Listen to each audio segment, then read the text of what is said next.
Next topic அதனுடைய limitations என்னன்னு பார்க்க போகிறோம். From Ohms law, the graph between current versus voltage is straight line. இப்போ தான் சொன்னேன் straight லைனாக இருந்துச்சு அப்படின்னா என்ன கிராஃபில் வோல்டேஜும் கரண்ட்டும் என்ன ஆகுதுன்னா ஒரே மாதிரி இன்க்ரீஸ் ஆகுது. சப்போஸ் இஸ் ஈக்குவல் டு அப்போ என்ன ஆகும் இன்வர்ஸ் ஆஃப் ரெசிஸ்டன்ஸ் எப்படி இருக்கும்னா இஸ் இன்வர்ஸாக இருக்கும். ஏன்னா V is equal to IR, வியும் ஐயும் எப்படி இருக்கும் அப்படின்னா ஈக்குவலாக இன்க்ரீஸ் ஆகுது அப்படின்னா ஆர் வந்து எப்படி இருக்கும்னா இன்வர்ஸ் ஆஃப் வேல்யூஸாக இருக்கும்.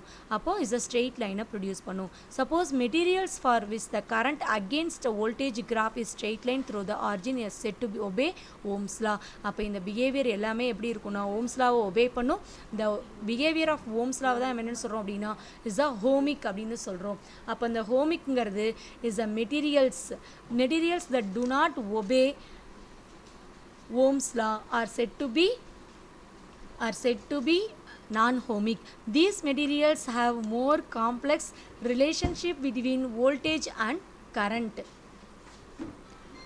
அப்போது இந்த ஹோமிக்னா என்ன நான் ஹோமிக்னா என்னன்னு பார்க்குறோம். அப்போது காம்ப்ளெக்ஸாக இருந்துச்சுன்னா அதாவது நான் ஹோமிக்காக இருந்துச்சு அப்படின்னா ஓம்ஸ் லாவை இது என்ன பண்ணாது ஒபே பண்ணாது. அப்போ ஓம்ஸ் லாவை ஒபே பண்ணுச்சு அப்படின்னா இதை ஹோமிக்னு சொல்கிறோம். அப்படி ஓம்ஸ் லாவை ஒபே பண்ணல அப்படின்னா இஸ் அ நான் ஹோமிக் அப்படின்னு சொல்கிறோம். அப்போ இதுதான் என்னது இஸ் அ ஸ்ட்ரெயிட் லைனாக இருந்தால் ஹோமிக்னு சொல்கிறோம்.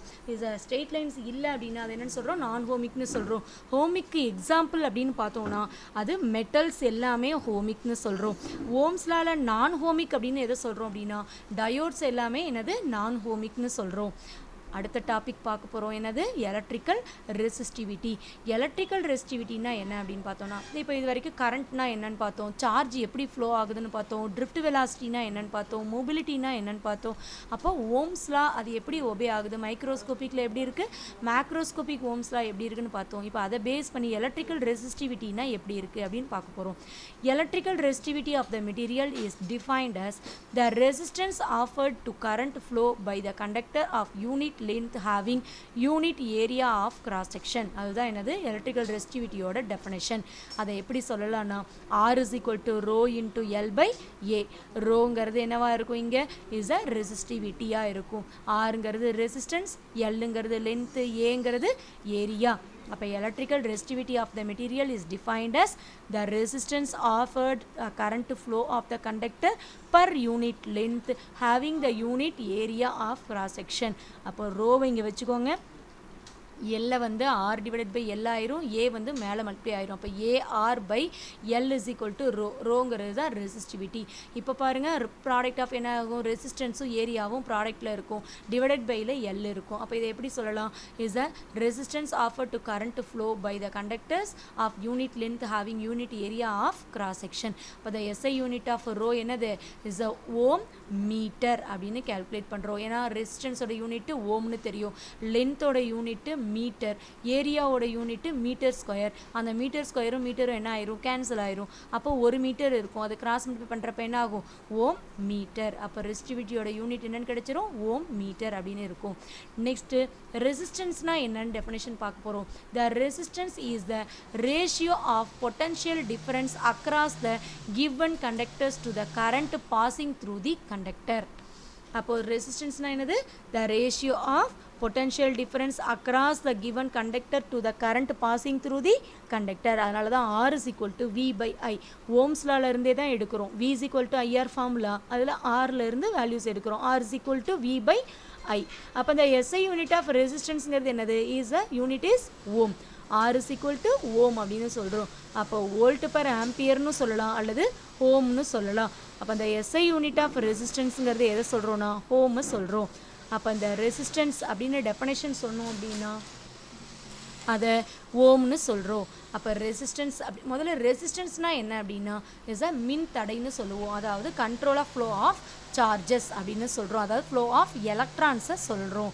இதுதான் என்னது ஃப்ளோ ஆஃப் சார்ஜஸ் ஆஃப் எப்படி எலக்ட்ரான்ஸ் மூவ் ஆகுது அது எப்படி கண்ட்ரோல் பண்ணுறதுங்கிறது தான் ரெசிஸ்டன்ஸில் சொல்கிறோம். நெக்ஸ்ட்டு டாப்பிக்கில் பார்க்க போகிறோம் அந்த ரெசிஸ்டர்ஸ் வந்து சீரியஸில் கனெக்ட் பண்ணால் எப்படி இருக்கும், பேரலில் கனெக்ட் பண்ணால் எப்படி இருக்கும் அப்படின்னு பார்க்க போகிறோம். அப்போ ரெசிஸ்டர்ஸ் இன் சீரியஸாக இருந்தது அப்படின்னா 1 2 நம்ம ஏற்கனவே கெப்பாசிட்டர்ஸ் இதே மாதிரி பார்த்துருக்கோம் ஃபஸ்ட் லெசனில். Capacitors in series, capacitors in பேரலல்னு பார்த்தோம். இங்கே resistors in series, resistors in parallel பார்க்க போகிறோம். அப்போ ரெசிஸ்டர்ஸ் இன் சீரியஸ் அப்படின்னு எடுத்துக்கிட்டோன்னா when 2 or more ரெசிஸ்டர்ஸை கனெக்ட் பண்ணுறோம் and end to end connect பண்ணுறோம், they are said to be in the சீரியஸாக இருக்குது. let R1, R2, R3 be the resistance of 3 resistors connected in series, சீரியஸில் connect பண்ணுறோம். let Vங்கிறது என்ன அப்படின்னு பார்த்தோன்னா potential difference applied across this combination. அப்போது Vங்கிறது எப்படி இருக்கும், அதுக்கு அக்ராஸாக கனெக்ட் பண்ணுறோம். இப்போ சீரியஸ் கனெக்ஷனில் இருக்கிறப்ப எது கான்ஸ்டண்ட்டாக இருக்கும் அப்படின்னா கரண்ட் வந்து கான்ஸ்டண்ட்டாக இருக்கும். அதாவது current through each resistors will be same current எல்லாத்துக்குமே பாஸ் பண்ணுறோம் ரெசிஸ்டன்ஸ்க்கு. அதே பட் பொட்டன்ஷியல் டிஃபரன்ஸ் என்ன ஆகும் அப்படின்னா ரெசிஸ்டன்ஸ்க்கு டிஃபர் ஆகும், ஒவ்வொரு ரெசிஸ்டர்ஸ்க்கும் டிஃபரெண்ட்டாக இருக்கும்.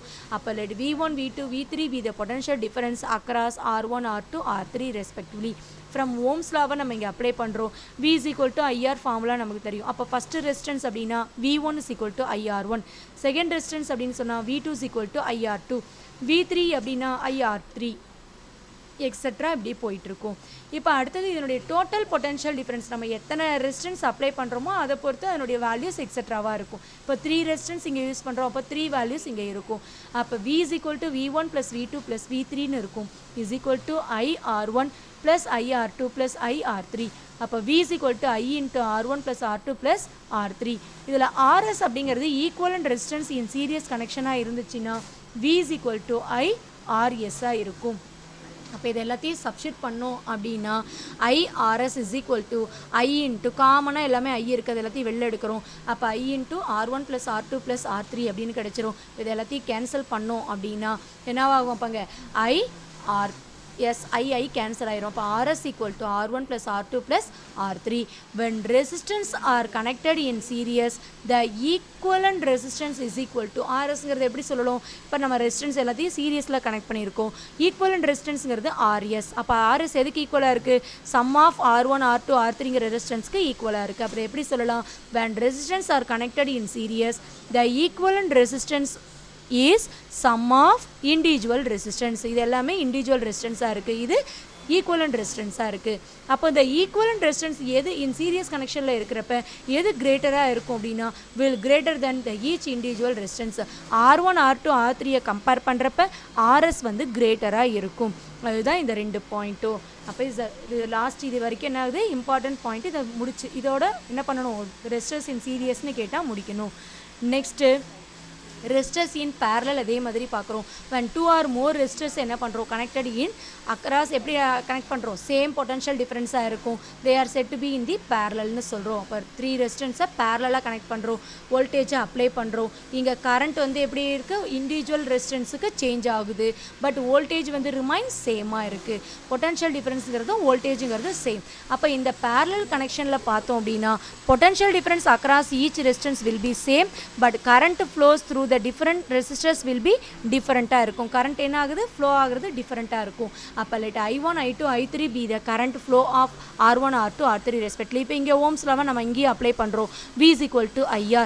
இப்போ எனக்கு I வேணும், அதனால் V by Rன்னு எடுத்துக்கிறேன். Vங்கிறது கான்ஸ்டன்ட்னு சொல்லிட்டேன். அப்போ I1 is equal to V by R1-ஆக இருக்கும், I2 is equal to V by R2, I3 is equal to V by R3-ஆக இருக்குது. அப்போ இதே மாதிரி என்ன பண்ணுறோம், நம்ம டோட்டல் ரெசிஸ்டன்ஸை டோட்டல் கரண்ட்டை கால்குலேட் பண்ணுறோம். I is equal to I1 plus I2 plus I3-ஆக இருக்குது, is equal to V by R1 plus V by R2 plus V by R3. இதில் காமன் டேர்ம் எப்படி எடுக்கலாம், Vயை வெளில எடுத்துடலாம். அப்போ 1 by R1 plus 1 by R2 plus 1 by R3. இதே மாதிரி parallel ரெசிஸ்டன்ஸாக இருக்கிறதுனால ஈக்குவலண்ட் ரெசிஸ்டன்ஸ் RP அப்படின்னு கால்குலேட் பண்ணுறோம். I is equal to V by RP-ஆக இருக்குது. அதையும் கொண்டு சப்ஸ்டிட் பண்ணுறோம். சப்ஸ்டிட் பண்ணுறப்ப ஐக்கு பதிலாக V by RP சப்ஸ்டிட் பண்ணால் V காமனாக இருக்கிறது கேன்சல் ஆயிரும். Remaining 1 by RP is equal to 1 by R1 plus 1 by R2 plus 1 by R3. இதையும் எப்படி சொல்லலாம், ரெசிஸ்டன்ஸ் கனெக்டட் இன் பேரலில் இருக்குது. தர் 1 byங்கிறது என்னன்னு சொல்கிறோம், நம்ம ரெசிப்ரோக்கல் அப்படின்னு சொல்கிறோம். Reciprocal of equivalent resistance is equal to sum of the reciprocal of the values of the individual resistance. இதில் எது அதிகமாக இருக்குன்னா equivalent resistance in parallel connections will be lesser than each individual resistance.